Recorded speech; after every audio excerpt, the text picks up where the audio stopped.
நான் என்ன சொல்றேன், இதுவரைக்கும் ஜனாதிபதி எந்த பிரச்சனைக்கும் வந்ததில்ல. இந்த ஒரு இடத்துல தானே பிரச்சனை வருது.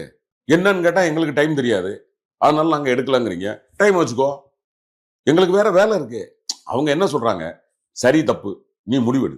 இப்ப இந்த 10 மசோதா நம்ம அனுப்புனோம். தப்புன்னு கவர்னர் முடிவெடுத்தா, அப்புறம் அவங்க பார்த்துக்கிட்டோம். 1 மாசத்துக்குள்ள எடுத்துரு. ரைட். என்கிட்ட வரமாட்டாங்கல்ல. ரைட். ஒரு ஜனாதிபதி கிட்ட போற ஃபைலு. ரைட்.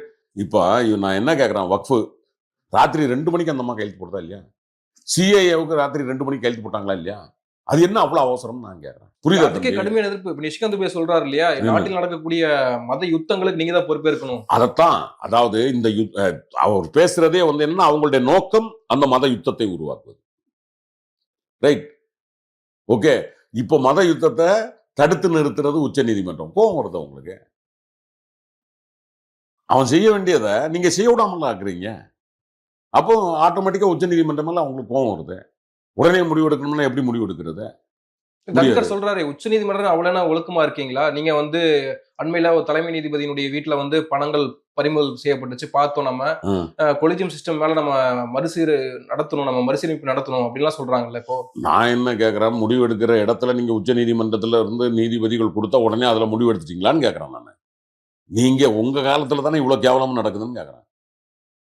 நம்ம 1950க்கு பிறகு தம்பி 75 வருஷம் வந்துட்டோம்ல. இந்த உச்ச நீதிமன்றத்திலேயோ நீதிமன்றத்திலேயோ இருக்க நீதிபதிகள் மேல இவ்வளவு கேவலமான குற்றச்சாட்டு எப்பமாவது வந்துச்சான்னு கேட்கிறேன். என்ன காரணம்? இதுவரைக்கும் வந்திருக்கா? 1-2 விமர்சனங்கள் இருக்கலாம். அதாவது பார்வைகளில் மறுபார்வை இருக்கலாம். இப்ப அதைத்தான் ரொம்ப யதார்த்தமா சொல்லுவாங்க. டம்ளர்ல பாதி தண்ணி இருந்தால் ஏன் பார்வைக்கு நான் சொல்லலாம் பாதி தண்ணி இருக்கு அப்படின்னு. நீங்க அதுல பாதி காற்று இருக்கிறது சொல்லலாம். Okay, right. தப்பு கிடையாது. பார்வை மாறுபடலாம். இதுல நமக்கு விமர்சனம் வரலாம். ஏங்க, இருக்கிறத தானங்க சொல்ல முடியும். காற்று இருக்குன்னு இது சொல்லணுமா? வாதங்கள் போலாம், அது வேற விஷயம். பட் பார்வையிலும் சில நியாயங்கள் இருக்கலாம். ரைட். ஆனா இங்க நான் என்ன கேட்கிறேன், ஒரு சட்டம்னு இருந்தா அந்த சட்டத்திற்கு நீதி ஒண்ணுதானே இருக்க முடியும். அப்ப அதைத்தானே அவங்க செஞ்சிருக்காங்க.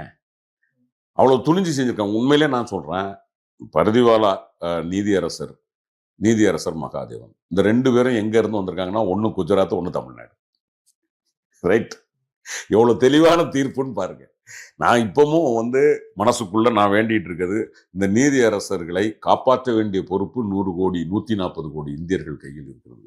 ஒரு குறிப்பிட்ட கூட்டத்திடம் இருந்து எனக்கு உண்மையாகவே அந்த அச்சம்.